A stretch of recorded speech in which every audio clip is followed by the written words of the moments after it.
Hola, ¿qué tal? Qué gusto saludarlos y recibirlos en este programa especial de Canal 11 del Instituto Politécnico Nacional con motivo de la visita del Papa Francisco, que será pues ya dentro de unos días. Y hemos preparado una serie de programas que estamos presentando a ustedes los domingos. Los invito para que nos acompañen una hora en la que vamos a poder escuchar a nuestros ponentes de primerísimo nivel. Se los voy a presentar a continuación. Jorge Trasloceros, historiador, doctor en estudios latinoamericanos por la Universidad Tulane, Luisiana, investigador y docente en el Instituto de Investigaciones Históricas de la UNAM. Escribió Historia Judicial Eclesiástica de la Nueva España, materia, método y razones. Marta Eugenia García Ugarte, historiadora, doctora en Historia por la Universidad Iberoamericana, investigadora del Instituto de Investigaciones Sociales de la UNAM, miembro regular de la Academia Mexicana de la Ciencia. Fue directora del Centro de Investigaciones Sociales de la Universidad Autónoma de Querétaro. Ha publicado 9 libros, entre ellos Poder Político y Religioso, México siglo XIX. Bernardo Barranco Villafán, sociólogo especializado en creencias religiosas. Es economista por la UNAM y realizó su especialización en la Escuela de Altos Estudios Sociales de París. Fue fundador del Centro de Estudios de las Religiones en México. Es autor de varios libros. El último se titula El Evangelio Social del Obispo Raúl Vera. Actualmente es conductor de la serie Sacro y Profano, transmitida por Canal 11. Bueno, y ahora los invito a ver este trabajo especial del equipo de producción para la serie de programas que hemos preparado para ustedes con motivo de la visita del Papa Francisco. El tema, como les comentaba, es la Santa Sede y el Vaticano, y sobre eso es esta producción. Es la ciudad del Estado Vaticano, donde se asienta la Santa Sede. Reconocida como Estado, pero de manera especial también tiene a su cargo el gobierno de la Iglesia Católica. El Papa es la cabeza de ambos, siendo a la vez jefe de Estado y líder espiritual de la Iglesia Católica. La Santa Sede tiene su asiento en el Estado de la Ciudad del Vaticano, Estado soberano surgido a partir del Tratado de Letrán, firmado entre Italia y el Papa en 1929. Está organizada de conformidad con lo dispuesto por el Código de Derecho Canónico, la Constitución Apostólica Pastor Bonus, que expidió el Papa Juan Pablo II en 1988, y la Ley Fundamental del Estado de la Ciudad del Vaticano, que entró en vigor el 22 de febrero de 2001. La forma de gobierno del Estado Vaticano es la monarquía absoluta. Los poderes legislativo, ejecutivo y judicial se concentran en el Papa. En la Secretaría de Estado del Vaticano se ejerce la representación diplomática de la Santa Sede en sus relaciones con estados extranjeros. Actualmente, la Santa Sede mantiene relaciones diplomáticas con 180 países, incluido el reconocimiento hace unos días del Estado palestino.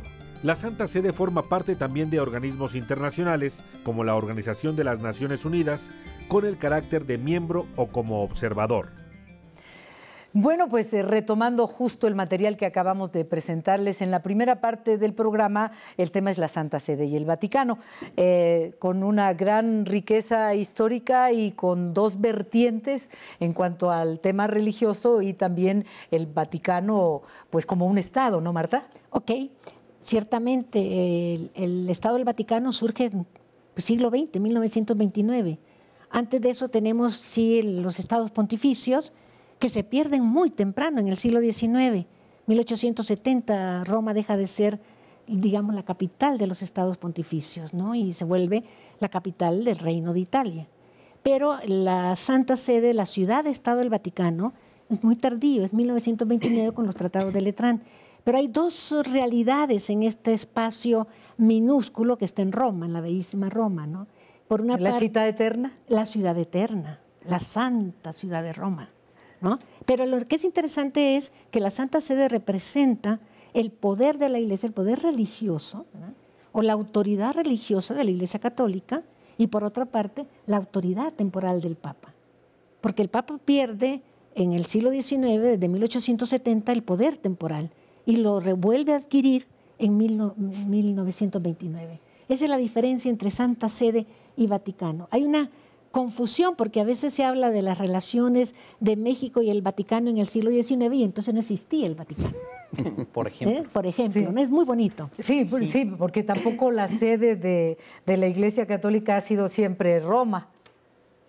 Sí. Efectivamente. Digo, si nos vamos siglos atrás... En realidad sí. En realidad, digo, la sede petrina sí se establece en Roma, En ¿no? Roma, sí, Desde desde el principio. Pero el pues, de papado San no. Pedro. No, sí, San Pedro es el primer papa, su sede Roma, ¿Y cómo a es partir de ahí que se viene va toda una sucesión. perdón, cómo es que se va del Vaticano y regresa? No, lo que pasa es que la ciudad de Roma está formada por 7 colinas. Ajá, sí. Una de esas colinas es la colina del Vaticano, donde ejecutaban cristianos. Entonces, en esa colina siempre se estableció un centro muy importante donde se establecía San Pedro, porque ahí habían martirizado a San Pedro y por lo tanto los sucesores de San Pedro tienen una preferencia por la colina vaticana.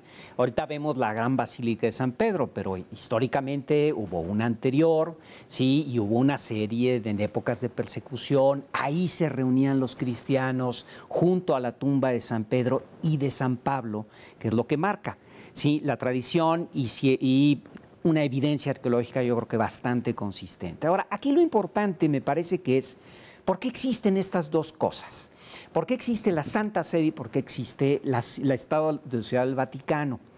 El Estado de la Ciudad del Vaticano existe para garantizar la autonomía del Papa, para que al Papa no le pase lo que le pasa al Dalai Lama, que de repente queda sin un lugar y queda huérfano.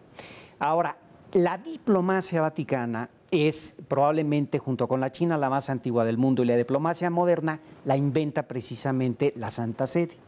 La Santa Sede es entonces, y esto existe desde la Edad Media, la figura de lo que hoy llamamos derecho internacional del Papa. La Santa Sede es el Papa, la institución de derecho internacional que es el Papa, esa es la Santa Sede. Y siempre vamos a estar con estas dos. Si por alguna razón el Estado Islámico llegara y acabara con la ciudad de echar bombas, no desaparece la Santa Sede, pues la figura de derecho internacional. La experiencia histórica de la Iglesia le enseñó que tenía que tener estas dos cosas, porque bien podría llegar un rey francés y llevarse al Papa a Aviñón, pero la Santa Sede seguía existiendo. Claro, era entonces, lo que no me di a entender, pues, ese Bernardo, es el punto. No, ha habido accidentes en donde los papas han tenido que peregrinar con todo el poder, pero no significa que el centro de la catolicidad y del poder haya dejado de ser. es Roma, está en Roma, es en el lugar. Ahora, es interesante remarcar algo, que la Iglesia Católica es la única que tiene esta doble dimensión, ¿no? Es la única religión en el mundo. Ni el budismo, ni el islam, ni ninguna otra tiene una representación política como Estado. Y además tiene relaciones con casi todos los países del mundo. Entonces, esto le da un doble carácter, porque no solamente hay un liderazgo espiritual, sino también hay una presencia temporal. O sea, yo no me imagino a un líder, al Dalai Lama, que se ha recibido con cañonazos, por ejemplo, como fue recibido el Papa, fue recibido en Sudamérica o en Cuba, claro, con actitudes marciales y tal, ¿no? Entonces, es muy interesante ver esta doble cualidad entre la Iglesia Católica. También hay que recordar que San Juan de Letrán fue Palacio Vaticano, por decirlo así. Fue el palacio de los papas durante una temporada larga. Y es hermoso porque igual que en el San Pedro hay ese balcón para la salida del Papa, en San Juan de Letrán es precioso. Por lo más complejo y más bonito. Es el jefe de Estado del Estado de la Ciudad del Vaticano, pero es el obispo de toda Roma. De y Roma. su catedral es San Juan de Letrán. Así es. Y esa está en Roma, no está en el Vaticano. ¿No? Sí, está fuera de lo que es. Bien. Es bonito. Sí. No, bueno, podríamos quedarnos aquí horas y horas, pero es momento de hacer una pausa porque la intención es ir más allá de lo que hemos escuchado hasta ahora sobre la Santa Sede y el Vaticano, porque lo que viene también resultará más que interesante, la relación histórica México, Vaticano, Juárez. Así que vamos a la pausa.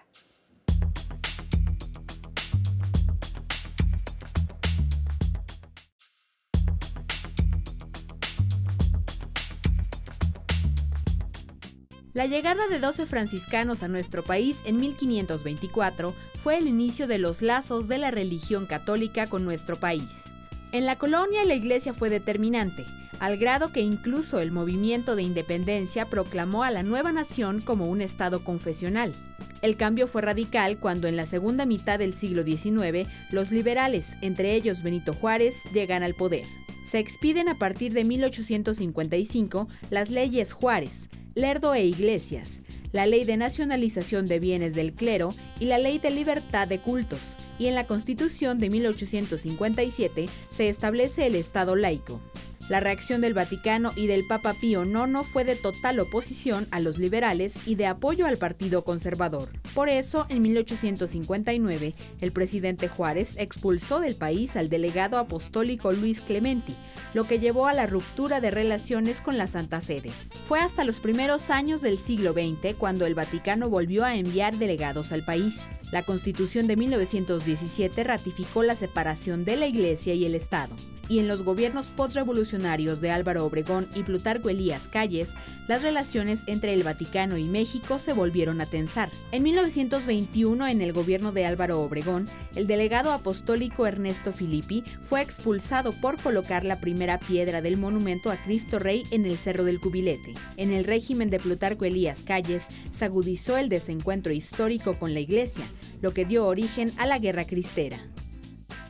El siguiente delegado apostólico, Serafino Cimino, fue impedido a entrar al país y su sucesor, Jorge Caruana, fue expulsado por Calles. Desde el fin de la Guerra Cristera, en junio de 1929 y hasta 1992, hubo relativa calma en las relaciones bilaterales. Bueno, en esta parte del programa sobre México, la Santa Sede, la visita del Papa Francisco, etcétera, con nuestros expertos estamos abordando diferentes aristas de la historia de la Iglesia Católica y también de las relaciones con México. Y justamente ahora, después de lo que acabamos de ver, el tema que nos ocupará es la relación histórica de México con el Vaticano. Y sin ir muy lejos, Marta Eugenia García Ugarte ha publicado 9 libros y entre ellos publicaste uno que se llama Poder Político y Religioso, México siglo XIX, que se agotó inmediatamente y que me está diciendo Bernardo que son 2 tomos de este tamaño, ¿no? A ver, cuéntanos, por favor. Te lo venden por kilo. Por kilo.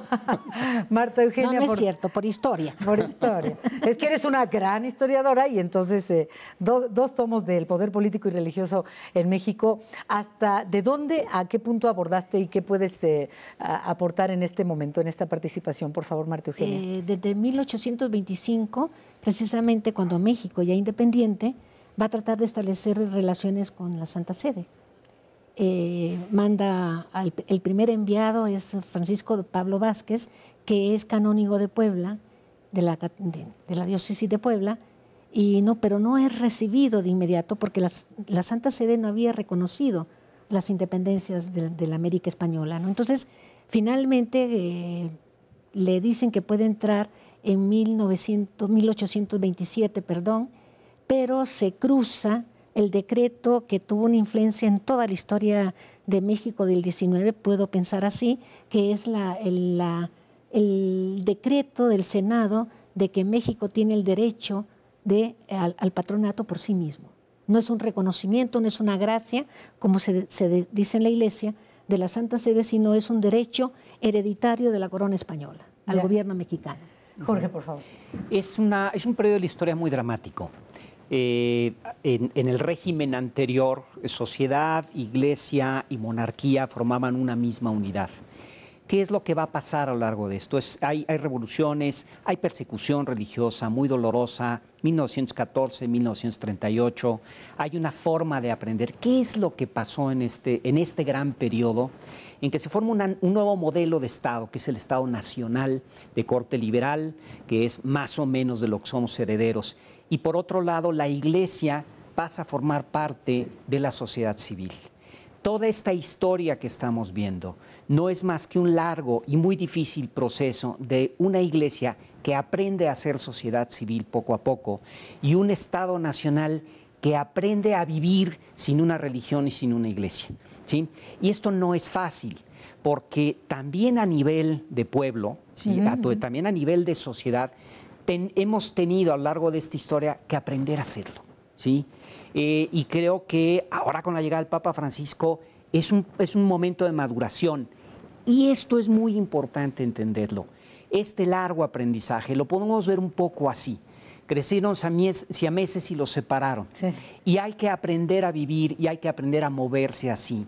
Sí. El gran reto de la formación del Estado Nacional y el Estado posrevolucionario ha sido cómo puedo ser realmente un Estado que no profesa una religión, pero respetando las religiones. Sí. Y el gran reto de la Iglesia ha sido cómo puedo aprender a ser sociedad sin depender de un Estado, en una comunión realmente de bautizados, clero, religiosos y laicos, en una sociedad plural. Ese es el gran reto y ese es el gran significado para mí. ¿Y ya lo aprendimos, Bernardo?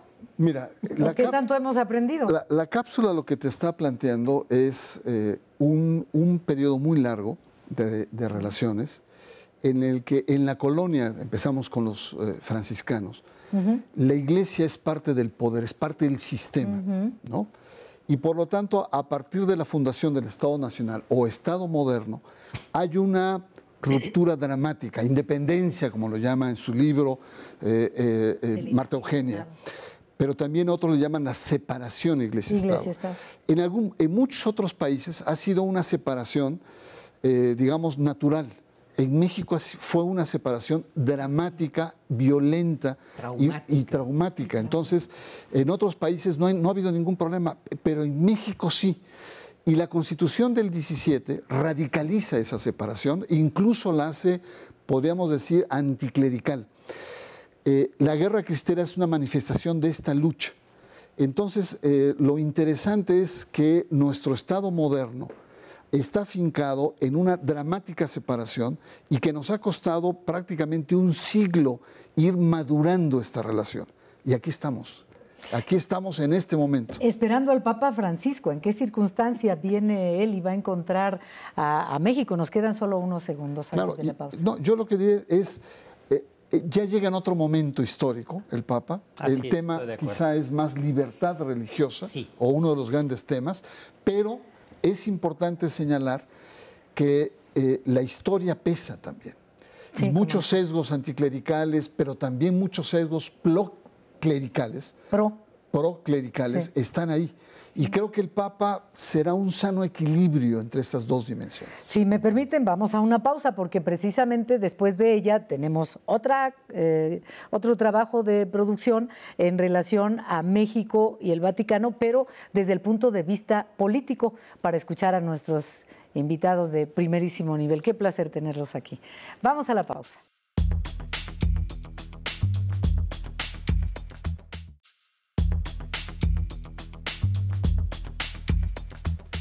Ocurrió el 6 de mayo de 1990.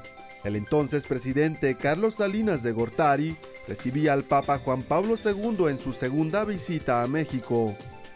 México no tenía relaciones diplomáticas con el Estado Vaticano. Estas se establecieron 2 años después, el 21 de septiembre de 1992, luego de las reformas al artículo 130 de la Constitución, por las que se reconocía a las iglesias dentro del sistema jurídico mexicano.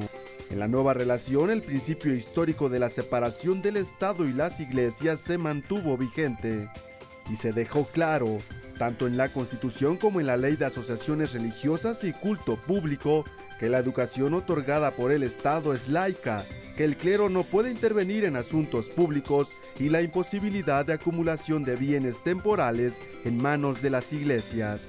México había suspendido sus relaciones con el Vaticano en 1859. Así, 131 años después, el Vaticano abrió una nunciatura apostólica en el país, una representación diplomática oficial. El primero en ocupar el cargo fue Girolamo Prigione, quien era delegado apostólico y quien jugó un papel fundamental en las negociaciones con el gobierno mexicano para el reconocimiento de las iglesias. El profesor Enrique Olivares Santana fue el primer embajador mexicano en el Vaticano. Bueno, pues ahora vamos a esta parte que se antoja también muy interesante, la relación México y el Vaticano, pero desde el punto de vista político y ya más cercana a esta época, pues moderna, podemos decirlo así, que estamos viviendo a unos días de la visita, la primera visita a México del Papa Francisco, por eso el motivo de estos programas especiales para ustedes. Entonces ahora, Jorge, te pediría que iniciaras tú, después de lo que acabamos de presentar, con tu opinión y comentarios de lo que ha sido esta relación política ya en el siglo XX. A mí me parece que 1992 es un año muy importante, no solo para la Iglesia Universal, porque obedece a una necesidad de establecer relaciones con todos los estados. Y no solamente es importante para el Estado mexicano entrar en una normalidad diplomática con una representación cultural, porque la religión es básicamente cultura, ¿sí?, que abarca toda la humanidad y que tiene contacto con todos los niveles, desde lo más básico hasta lo más alto. Como dijo el primer embajador de Estados Unidos ante la Santa Sede, dijo, es importante tener relaciones con el Vaticano porque tiene la red de información más importante del mundo. Solo por ese hecho es importante. Entre otras cosas, ¿eh? Entre otras, pero es muy importante para el pueblo mexicano. Sí, la Iglesia Católica ya post-vaticana, de esta del 92, cumple una función muy importante de mediación diplomática a nivel internacional. Hacia el interior, el modelo que tome la Iglesia Católica en un país, y esto está muy bien probado, es el modelo de relación que otras religiones toman con el Estado. Entonces es estratégico, muy importante, porque normaliza las relaciones. Si las iglesias no son parte del Estado, entonces son parte de la sociedad. Y un Estado quiere una relación sana con su sociedad civil. Los cuerpos intermedios más importantes de una sociedad son sus religiones. Entonces era estratégico no solo para el Estado mexicano o la Santa Sede o el Vaticano. Era estratégico para la salud del Estado Nacional, de la sociedad civil mexicana, establecer esa relación, y la experiencia posterior ha demostrado que se tenía razón. Qué importante fue, y a mí me parece que eso establece la normalidad. Fíjate, de una independencia, no te quiero ver, ¿sí? 1859. Sí. Aún te voy a someter por la violencia de ser necesario. Constitución de 1917. No existes jurídicamente, pero te someto, una contradicción monumental. Establezcamos una relación normal para que la sociedad viva tranquilamente y nos podamos mover en el plano nacional y en el plano internacional. Ahora sí que como Dios manda, ¿sí? Y la democracia manda. Iba más allá de laicidad o no de un país. Claro, eso más allá es mucho más que eso. Claro. Fue muy estratégico y fue muy importante. Sin dejar de ser un país laico. No tenía por qué. Marta Eugenia. Sí, es muy interesante. Incluso a mí me gustaría enfatizar cómo fue el mismo episcopado mexicano de después de los 30, que fueron tan dramáticos. ¿Con la cristera? No, después del movimiento armado católico, la guerra cristera, cuando empieza, después de los acuerdos de paz, hay una manifestación en todo el país, hay movimientos en contra de los acuerdos, entonces hay una gran inestabilidad, y después de eso, en realidad la iglesia entra a la sacristía. Había tenido una gran actividad social y de repente no se ve más que para poder sobrevivir en un ambiente tan dramáticamente persecutorio, meterse a la sacristía y trabajar, tratar de recuperar y sanarse las heridas, porque quedó muy lastimada, tanto la jerarquía como los laicos, como los frailes, los jesuitas, por Dios, los que sufrieron. Entonces, pero es interesante la etapa, porque después de esto, hablábamos un poquito antes, en 1950, la misma Acción Católica empieza a salir, empieza a manifestar, y la demanda por la transformación de la Constitución de 1917 empieza del 17 y sigue. Hay una intervención muy hermosa del obispo Rojo, del obispo de Cuernavaca, publicada por El Proceso, en donde demanda que verdaderamente que no se hagan esos acuerdos bajo el brazo, a escondidas entre la Iglesia y el Estado, sino que sean abiertos. Entonces la demanda de la Iglesia siempre fue restablecer esas relaciones, hacerlas de manera abierta, sin problema alguno, y por otra parte México había firmado muchos acuerdos internacionales sobre libertad religiosa. Tomó mucho tiempo, ¿no, Bernardo? Sí, de esos años dolorosos que van narrando Salinas Jorge y Marta. Habla de una modernización, de entrar en una lógica, recordemos los años 80, la caída del socialismo, grandes reacomodos a nivel internacional. México tenía una actitud francamente muy atrasada, en ese sentido se abre. Pero también, Adriana, se rompen muchas hipocresías, porque en los años 50 en adelante, ¿no? Sí. La clase política, era absurdo ver a un secretario de Estado afuera de una iglesia, su hija se casaba, o sea, la primera comunión, y no podía entrar porque violaba las leyes, ¿no? Sí. Así es. Esa es una cosa. Y otro aspecto muy importante es el reconocimiento jurídico. Las iglesias existen, porque no existían jurídicamente. Y esto era muy importante. Propiedades, en fin, tiene una serie de cuestiones. Y otro elemento que me parece muy importante, Adriana, es que ya no es solo la iglesia, sino son las iglesias. El problema ya no es solamente la relación Estado con la Iglesia Católica, es el Estado en una sociedad plural con el conjunto de las iglesias. Sí, entonces después de esta pausa a la que vamos a ir a continuación, el tema, el trabajo de producción que preparamos para esta transmisión especial, este programa especial sobre la visita del Papa Francisco, es en relación a la Iglesia, Estado, o las iglesias. Las iglesias. Las iglesias, iglesias, Estado, después de la pausa.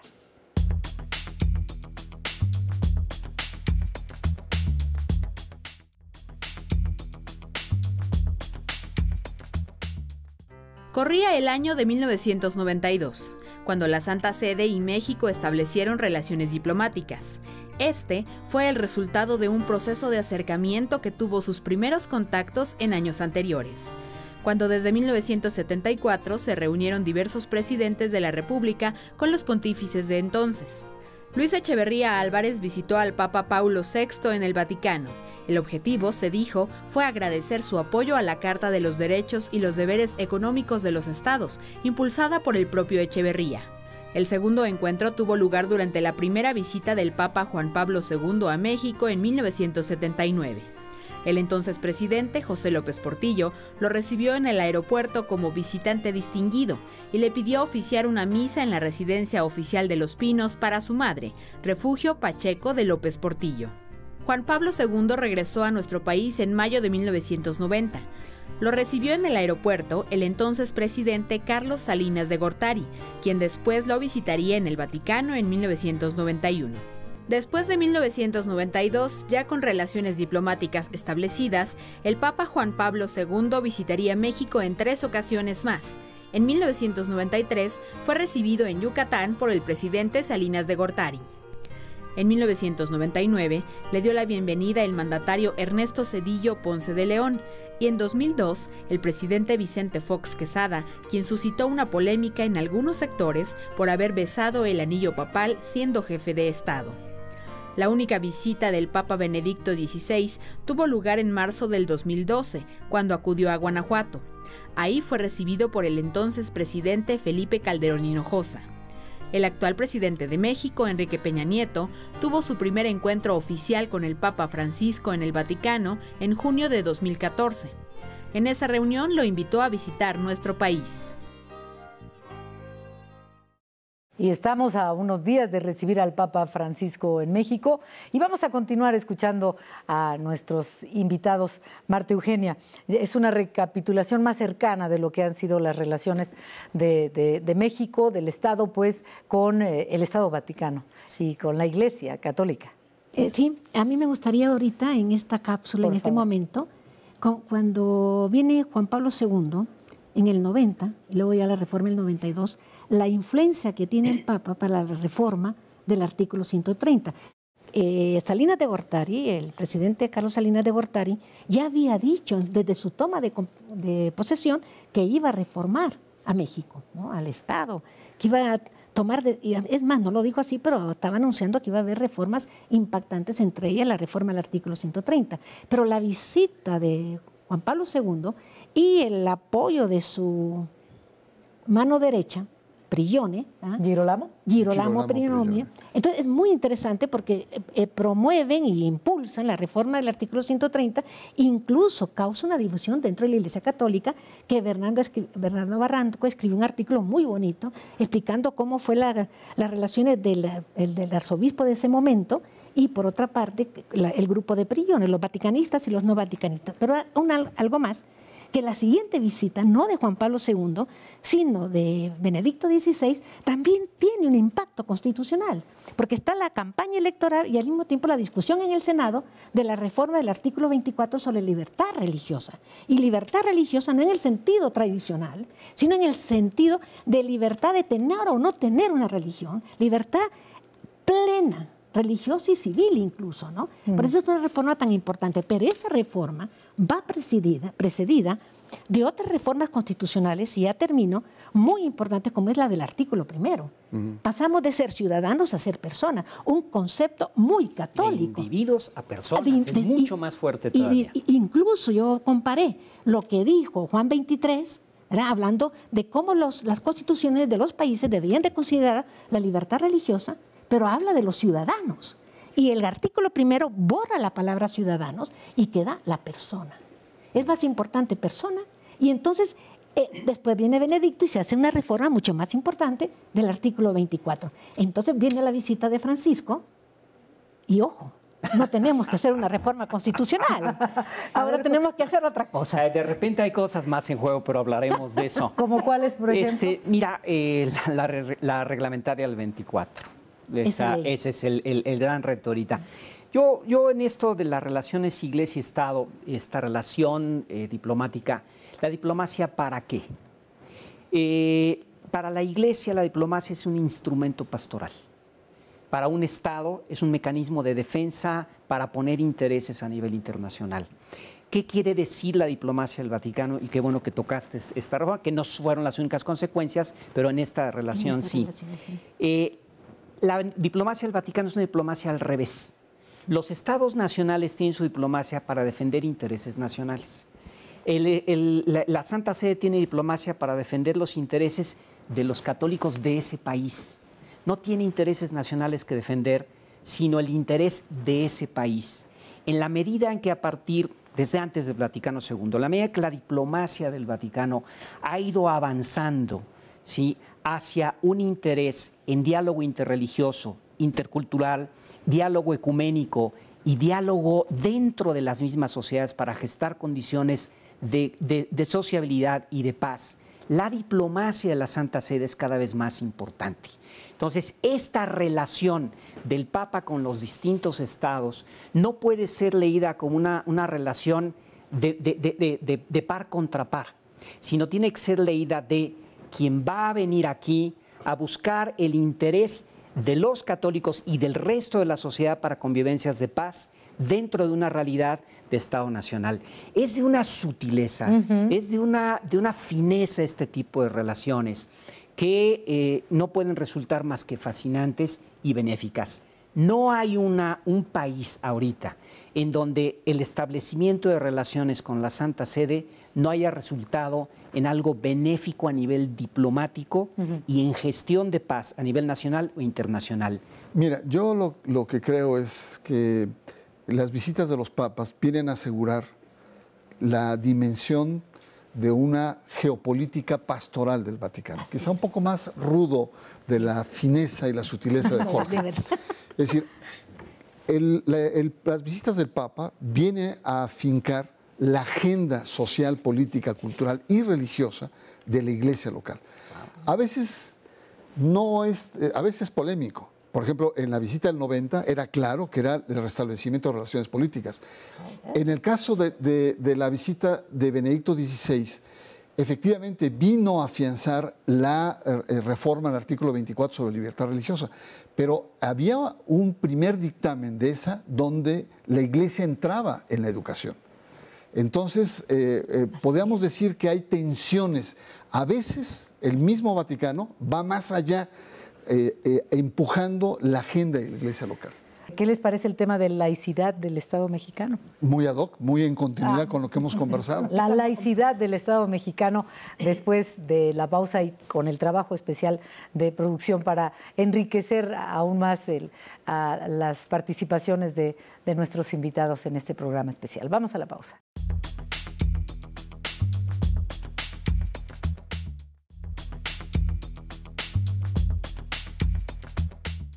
De acuerdo con el politólogo italiano Michelangelo Bovero, Laico significa no religioso, no confesional, no clerical. Este es el signo que marcó la Constitución Política de los Estados Unidos Mexicanos de 1917. En su artículo 130 rige las relaciones entre el Estado y la Iglesia, y en el artículo 3 establece el carácter de la educación laica. El texto original del artículo 130, producto de los debates del Congreso Constituyente de 1916-1917, establecía de manera clara que las iglesias carecían de personalidad jurídica, no podían tener bienes raíces, el culto público solamente los podrían realizar dentro de los templos, mismos que pasaron a ser propiedad de la nación. Los ministros de culto religioso deberían ser mexicanos por nacimiento y era facultad de las legislaturas locales determinar el número de sacerdotes en cada entidad federativa. Por supuesto que las iglesias no podían establecer y dirigir escuelas primarias. Fue hasta el año de 1992 cuando se reformó el artículo 130 para darles reconocimiento jurídico. Sin embargo, se dejó intocable el principio histórico de la separación del Estado y las iglesias. Esta separación se expresa puntualmente a través de las siguientes limitantes. Los ministros de culto no pueden desempeñar cargos públicos, tienen derecho a votar, pero no a ser votados. No pueden asociarse con fines políticos ni realizar proselitismo a favor o en contra de cualquier candidato. No deben celebrar reuniones de carácter político en los templos. Tampoco pueden en reuniones públicas de carácter religioso o en publicaciones oponerse a las leyes del país, a sus instituciones, ni agraviar de cualquier forma a los símbolos patrios. Bueno, pues otro punto más que importante, la laicidad del Estado mexicano. Y ahora iniciamos este bloque contigo, por favor. Benedicto XVI tenía razón. El Estado laico es un logro de la civilización que los católicos tenemos la obligación de proteger y fomentar. No está a discusión en todo el Estado laico como tal. Esto se complementa cuando dijo Benedicto que la desaparición de los estados pontificios en 1872 era la más grande bendición que Dios le había dado a la Iglesia en el tercer milenio. Y tenía razón. Lo que no está a discusión el Estado laico. Yo creo que la Iglesia, los fieles, los católicos, ya aprendimos y estamos muy cómodos siendo sociedad civil. El reto realmente es qué modelo de Estado laico queremos. Puede haber un Estado laico en donde se interprete la laicidad como la exclusión de las religiones en detrimento de la libertad religiosa en lo público, incluso en lo privado. Son modelos muy radicales que ahorita están muy en boga, por ejemplo, en Europa. O podemos entender la laicidad como una sana relación entre la sociedad civil y el Estado, en donde el Estado, equidistante a todas las religiones, se vuelve el garante del derecho humano a la libertad religiosa. Y en este momento ese es el gran reto de México. ¿Qué vamos a hacer con el artículo 24? ¿Cómo vamos a aprender a ejercer la libertad de religión y cómo el Estado va a aprender a relacionarse con la sociedad civil en donde la gente pueda expresarse a través de su cultura? Y la religión es básicamente una cultura que se puede expresar en el espacio público, en el debate público. Esta parte es lo que está, la parte más importante y donde yo creo que ahí Francisco va a venir a incidir de manera decisiva, porque él es un hombre muy valiente que desde su propia acción pastoral y ahora como Papa ha sabido hablar de manera muy directa y muy caritativa, muy misericordiosa de los temas más difíciles que puede uno imaginar. Y eso es lo que tenemos que aprender. Espero un salto cuántico en términos culturales en la laicidad de esta sociedad. Y tú, Marta, ¿cómo la ves y qué esperas de la visita del Papa Francisco en este punto en el que nos encontramos en México? Yo ahí creo que voy a tener una posición un poquito distante de mis colegas. ¿Por qué? Porque pienso que Francisco, bueno, la tiene difícil, ¿eh? Y la salida, la esencia de la visita que sea pastoral, en los lugares más problemáticos de México, Creo que México es Ayotzinapa, es Ciudad Juárez, es Morelos, es Oaxaca. Hay tantos conflictos en tantas regiones de México, pero hay otra nación mexicana que también está deseosa de oír un mensaje. Entonces, enfocarse tanto lo tiene que hacer, no tiene más remedio que ir por ahí. Por eso digo que estoy un poquito distante. Creo que es una oportunidad histórica para él dejar una huella en México que no tenían los otros papas. Pero me parece que, volviendo a lo de la laicidad, es importante, sí, el Estado laico, es importante las religiones en el espacio público, aprender a discutir con los fundamentos religiosos, pero en el plano político, que es el gran reto de los que son religiosos. En la razón. Exactamente, pero de manera democrática. Y luego tenemos otro problema fundamental en México, y fundamental histórico, ahí sí histórico, que es la tolerancia. Tenemos que aprender en México a ser tolerantes, porque no es cierto que somos tolerantes. No, absolutamente, tienes razón. Hay una intolerancia religiosa, hay una intolerancia política y hay también una intolerancia social. Y yo creo que necesitamos madurar en ese sentido, y yo creo que es una palabra que no está en el lenguaje pontificio, pero también no está en el lenguaje académico. Y la tenemos que recuperar para poder reconstruir un México, salir de la... En el pontificio hay una palabra más importante, Marta: diálogo. La tolerancia es el mínimo común denominador, y estoy totalmente de acuerdo que tenemos que aprenderla, pero tenemos que ir mucho más allá. Sí. Y el Benedicto y el Papa Francisco han insistido mucho en esto. Tenemos que ir más allá de las fronteras de la tolerancia para aprender a dialogar y a escucharnos. Sí. Ese es el gran reto de nuestra sociedad. Sí. Y ahí yo creo que Francisco tiene algo muy importante que decirnos. Vamos a una pausa y después a... Las conclusiones. Sí, las conclusiones. Una síntesis de lo que hemos presentado esta noche en este programa especial. Y regresamos contigo, Bernardo.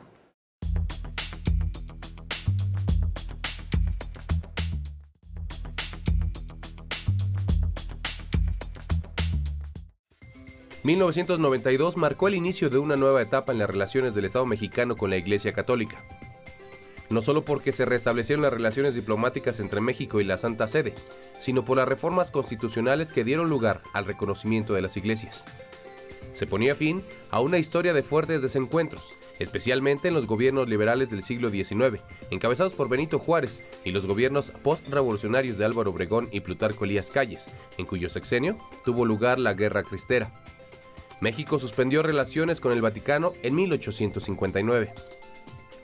Después de la Guerra de Reforma, los liberales establecieron la separación de la Iglesia y el Estado, tanto en la Constitución de 1857 como en diversas leyes. Después de la dictadura de Porfirio Díaz y de la Revolución Mexicana, el Constituyente de 1917 ratificó en la Carta Magna la separación Estado-Iglesia, la educación laica y la prohibición a las iglesias para dirigir escuelas primarias. Las relaciones de México con el Vaticano se restablecieron 2 años después de que el Papa Juan Pablo II realizara su segunda visita a México. En las reformas a la Constitución de 1992 se reconoció jurídicamente a las iglesias, pero se volvió a ratificar la separación de la religión con respecto al Estado. Entonces vamos ya a las conclusiones con nuestros invitados. Uno de casa, Bernardo Barranco, que te vemos todos los lunes aquí en Canal 11. Qué gusto tenerte, y por favor te pido un comentario para... Mira, a razón de lo anterior, creo que el concepto de laicidad es muy dinámico, incluso hay laicismo, en fin, hay muchas expresiones. Lo importante para mí son como 3 elementos básicos. Uno, la laicidad es separación entre lo religioso y lo político. Es decir, las religiones no pueden interferir de manera directa, no como sociedad civil, como cualquier otro, pero tampoco el Estado debe interferir en la vida de las iglesias. Hay un principio de separación histórico, dramático, que hemos aprendido. 2, el tema de la libertad religiosa. El Estado tiene que garantizar un clima de libertad de creer o de no creer, porque también mucha gente no cree y tiene toda la libertad de no creer. Y tercero, el tema de la equidad. Y ahí está con el tema del diálogo, el tema de la tolerancia. El Estado tiene una gran responsabilidad en mantener la equidad y que no una u otra iglesia sean favorecidas por el poder. ¿Te escuchamos, Jorge? Sí, yo de esta riquísima reflexión me quedo con 2 cosas. A ver. La primera, el restablecimiento de las relaciones entre Vaticano, Estado mexicano, Santa Sede. Yo prefiero hablar de la Santa Sede, porque es en realidad, se restablecen relaciones con la Iglesia Católica y con el Papa, que es el líder de la Iglesia Católica. Y esto ha traído para mí dos beneficios inigualables y puede traer un tercero. Primero, aprender a vivir en una sociedad diversa, en una normalidad democrática. No lo hemos logrado, pero estamos en camino. Ahora nos sabemos y sabemos que somos una sociedad diversa, en donde hay distintas manifestaciones. Creo que aquí esta apertura de relaciones permitió una acción pastoral muy efectiva, sobre todo en los términos de diálogo ecuménico, intercultural e interreligioso, con lo cual los católicos posvaticanos fuimos educados en eso y nos sentimos muy cómodos en esta situación. Y esto obviamente hace avanzar el segundo tema, la libertad religiosa. Aprender a vivir en un régimen de libertad de religión es una experiencia nueva en la humanidad. Nunca en la historia, ni en sus mejores momentos, se ha pretendido o se ha podido avanzar en un régimen de libertad religiosa, y sí lo podemos hacer ahora, porque el gran actor internacional y nacional de esta situación es la Iglesia Católica. Ejerce un liderazgo mundial en este nivel. Y en este sentido, yo tengo una muy hermosa expectativa de la visita del Papa Francisco.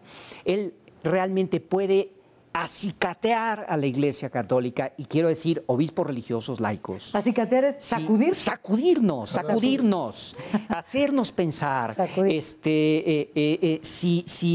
Si Juan Pablo II nos enseñó la alegría de la fe, si Benedicto nos retó a pensar la fe, él nos va a retar a aprender a vivirla en colaboración en pos del bien común. Jorge Trasloceros, historiador, gracias. Marta Eugenia. Me quedé fascinada con lo que dijo Jorge y con lo que dijo Bernardo, y mi conclusión sería muy cercana a ellos realmente, pero es un poco recuperar los momentos y los contenidos de las condiciones históricas que permitieron la reforma constitucional.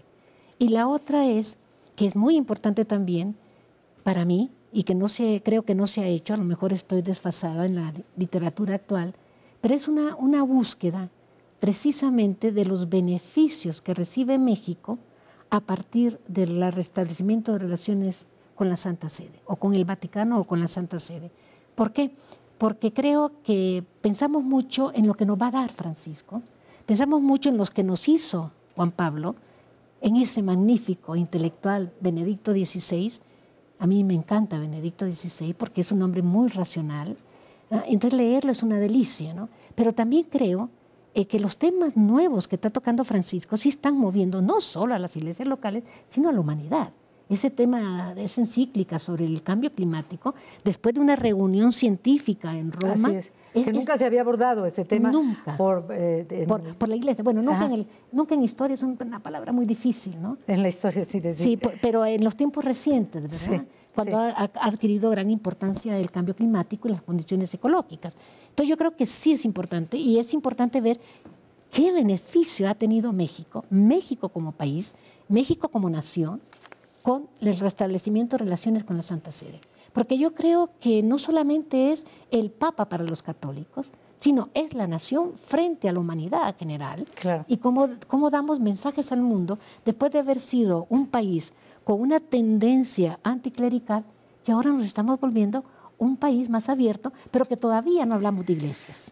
Bueno, pues ha sido un placer también tenerte con nosotros esta noche, Marta Eugenia García Ugarte. Para concluir, por favor. En este largo recorrido que hemos hecho de la historia de México, de esta relación a veces no clara, a veces tortuosa, se ha madurado lo suficiente para poder recibir a un Papa, como vamos a recibir en este momento a Francisco, con la enorme libertad para que él pueda hablar de los indígenas en Chiapas, pueda hablar de los migrantes en Chihuahua, pueda hablar de la violencia que existe en nuestro país en Morelia, y que la sociedad tiene esta madurez fruto de un largo proceso para poder reflexionar en libertad y con una gran capacidad los mensajes que va a traer Francisco.